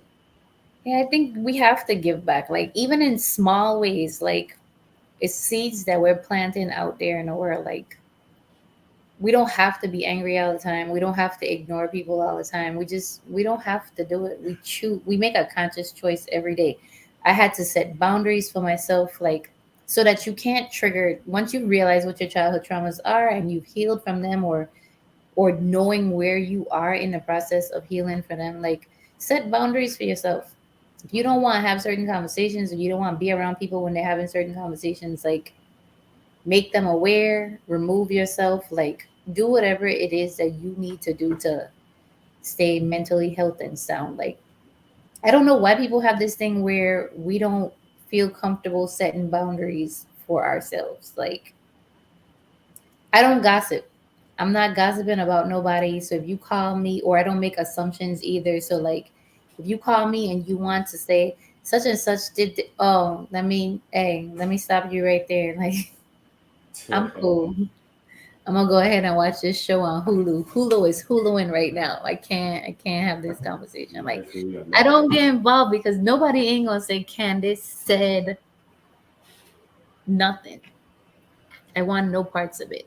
So like but those are just certain boundaries. Like people have to decide what the boundaries are, what they're gonna be able to live with themselves if they're doing, and then follow it. You have to execute though. Yeah, it's true. You you you mentioned that you try to do one good deed a day. Something I started doing recently. So like when I go to like usually I go to like McDonald's and stuff or Wendy's or whatever to get my brother some stuff. I'll give you two examples. One was I was at a drive-thru at McDonald's, and I usually just ask the people, like, "Hey, how your day going? Everything good?" I just ask them that just to ask them. And I asked the dude, it was a Puerto Rican kid. He looked like he was like 17 or 19 or 21. He looked young, and I was like, "Hey, how's your day going? Everything good?" And he was like, and he looked at me. It was weird because it was like I asked him and he didn't really answer me, but he looked at me. He was like, and this was like around 8 o'clock at night or something like that, 8:15, 8:30. And he was like, "Man, I've been working here all day. And you're the first person to ask me how my day was." That's what the dude tell me. Wow. I was like, wow. I said, that's crazy. So like I'm more mindful now, like when I'm at a drive through or whatever. I just ask the person, like, "Hey, how your day's going?" and stuff. And another one was, which was crazy, was, and this is, it was funny because this is when I was started to transition of trying to be more peaceful, right? So I was at work and like somebody had cut a cable, a fiber optic cable. So I was trying to locate it and stuff like that to run a new cable. And Mm-hmm. this lady, and I was at the side of this guy's home, and then his wife came home. So I came around the corner and she was like she was like walking, and I was, so my first reaction was like, hey, how you doing? I smiled like, hey, how you doing? But it was just like a natural thing. And she was like, she looked mean. She looked upset. And she didn't really like answer me. She just kept walking. But then later on, she came back outside and she came to me and she like, hey, I just want to let you know, I was having one of the worst days of my life, and Oh, you the only person that made me smile today because you looked at me and you smiled and you asked me how I was doing. That's what she told me. oh, that I was was like, damn, you know. So it made me think like, man, you know what? Sometimes it's like, even if somebody's upset or whatever the case may be, don't really take it too personal because sometimes they might be going through some tough times that you have no idea what they're going through. So those type of examples really put life in perspective, make you realize like, hey, slow down, relax. Sometimes people is really going through some difficulties in life. Sometimes they're not upset at you; they might just be upset at the world or whatever the case may be. And def- sometimes you could be a positive impact if you just show positivity. You know, definitely. yeah. So that was two examples I wanted to share with you, which is kind of crazy. Let me tell So you a good deed that everybody could do and nobody thinks about, but it would be the easiest thing for anybody to do. So I have a friend of mine that's a post office worker, a male woman, male man, whatever, right? And yeah, they have certain hit times that they have to make. So if they don't complete a neighborhood by a certain time, they have to be out late. And she obviously has a child she has to get home to. So like she doesn't stop. And you can't take a mail truck and like stop and use the bathroom. You can't take a mail truck and like go to a gas station to get something to drink. Like you would have to take it all the way back to the base, get in your own car to go get something to drink, right? Um, but they have mail trucks that have open doors, so like there's no air conditioning in there. So you think about it, like this past week it's been 90 degrees, 99 degrees outside. um so one good thing that everybody could do that I started doing recently is I freeze bottles of water and I leave it inside my mailbox, oh, nice. so that by the time the mail person gets there, it's still cold. It's not frozen anymore, right? Because like I know they come around a certain time a day, so the ice has melted by then, but it's still cold enough so that they can have a cold drink, so that they don't have to stop somewhere and they have some water to stay hydrated. Um, I think that's something easy that nobody thinks about. She told me about that actually. She said that she would go by this one house and they would always have like a little bag of like a snack, like a bag of chips and a drink there for her. They would leave it outside their door. And I think their idea, the concept was nice, but it wasn't cold by the time she would get there because they weren't home.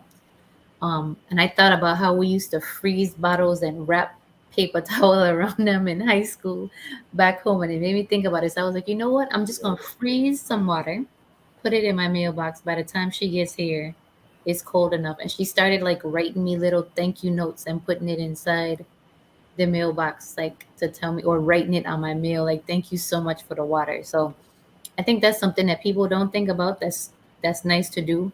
Oh, Um, that's nice. Yeah. Another thing that I do, I don't believe in giving certain people like, and maybe I'm prejudiced this way, but like you see bums on the side of the road asking for money, but they have Jordans on or they have a cell phone that they playing on. Like I'm not giving them money. Like I'm just not gonna do it. Now if they have a sign that says I want drugs or I want alcohol, I'm giving them money because they being honest. Like they want to go get high, Yeah. and it's what it is. But what I did do the other day, and my son was like, "Why are you doing this?" I stopped at the gas station because it's the same people on each corner every time I'm passing by, right? So I stopped at the gas station and I got some Gatorades. And when I stopped at the stoplight, I was like, look, I'm not giving you cash, but it's hot out here. Like, you need to stay hydrated. and I gave them like a cold bottle of Gatorade. So if they're gonna sit out there in Big Bunny, like don't pass out in the Yeah, middle. that's true. That's true. And my That's son true. was like, they actually took it from you. And I was like, you think they're not hot and thirsty out here? Like, of course they're going to take it. But Maybe hot and thirsty. Yeah, I think it's like little things like that. Like people don't think about like, like it's a good deed. It didn't cost you anything for real. It don't even cost you to just say hello, ask somebody how their day is. Like yeah. little things like that people don't even think about, but it can make a difference in somebody's life. Very true. Very very true. So before we wrap up, I have some questions. This is my rapid questions. A lot of sometimes people be like, "Move by those here rapid questions." So I just gonna have some questions for you. First Okay. question. First question is, if you had a worldwide message that you could share on a billboard to the world, what would it be? Um, it doesn't cost you anything to say hello. Wow.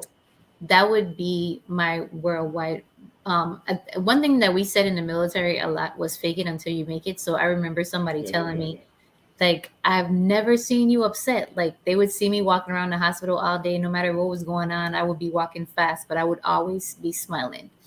And I remember this one NCO saying to me one time, she was like, I never see you upset. And I was like, fake it till you make it, right? Um, Make it so till I you make think it. it doesn't cost anything to say hello. Like people act like it's against the world to speak, to open their mouth. It doesn't to say thank you when you open a door for them, like, That's true. but it costs you nothing. So treat people the way you want to be treated. Like it's the golden rule. And for Hmm. whatever reason, we forget it. It's been drilled in our heads since we were kids, for the most part. And like, follow the golden rule. That's it. That's my lesson. I like that. I love that. 5 words that describe you as a person. Who? I am loyal. I am honest. I am blunt. I am an asshole. That's the first. That's the first one we've heard. I'm an asshole. I'm loyal. I'm blunt. I'm an asshole. I'm honest, but I'm very caring, right? So when I love with everything. So when you lose it, it's on you. I like that. A music album you could play without skipping a song. Lauren Hill, the miseducation of Lauren Hill. Like that's gonna be my classic forever and ever. I have it Classic. on record, on vinyl, on CD still to this day. That's a classic. That's That's a my classic. classic. Every single song. I wanna hear it. Your favorite musical artist or artists, if you have more than one. Who my musical artists change so often. But I think the person that I have loved the longest is Nas. Okay, Nas, nice. Nas. Yep, Nas is a legend. nasty Nas. Arika gave me laugh. It was Celine Dion. Usher 8701 classic. Usher 8701 was a good album too, but I could skip some of them songs on there. So Okay, what's a song or artist? What's a song that you like or artist that you listen to that your friends or someone would be shocked? that they would be shocked. Yeah, I like country music. Um, that's been okay. I like country music. So I think a lot of people will be surprised that when I'm on my long road trips, like I listen to straight country. Okay, country ain't bad. Favorite male and female actor.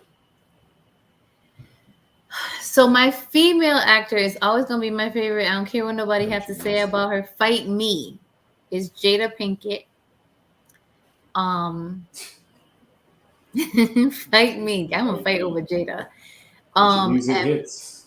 my favorite male actor is probably Michael Ealy. Okay. Michael Ealy, he's good. He started this movie. He was like a killer or something. He was like They got crazy. him playing that too many killer roles right now, and he's too pretty for it. But it's okay. I'm gonna roll with it for now. Yeah. 3 to 5 places you would love to visit.